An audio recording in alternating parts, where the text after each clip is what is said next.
Rekaman kru rudal anti-tank dan ATGM Rusia meledakkan kendaraan lapis baja Ukraina dengan prajurit di dalamnya.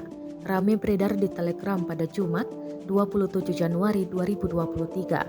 Sebelumnya, para prajurit Ukraina mencoba menyodok posisi pasukan Rusia di daerah Chervonopopovka. Dalam narasi unggahan, militer Rusia mengatakan kendaraan lapis baja Ukraina ditemui dengan api yang lebat dan mulai mundur. Dalam mengejar pengangkut personel traktor lapis baja serbaguna Ukraina, 2 rudal anti-tank terbang masuk. Para prajurit Ukraina di dalamnya ikut dilibas. Satu lagi ATGM ditembakkan ke angkatan bersenjata Ukraina yang melarikan diri.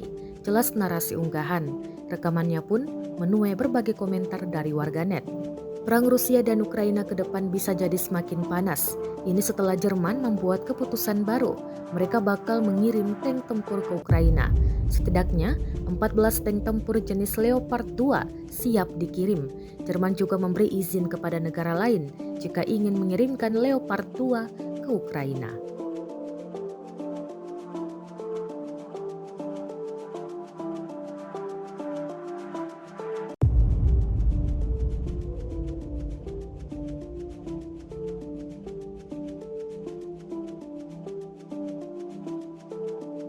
Rusia melaporkan secara total 380 pesawat Ukraina, 204 helikopter, 2.967 kendaraan udara tak berawak, 402 sistem rudal anti pesawat dieliminir sejak awal operasi khusus.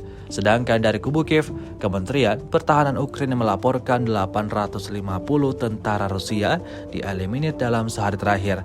Total 124.710 prajurit Rusia meninggal sejak awal konflik hingga hari ke-339.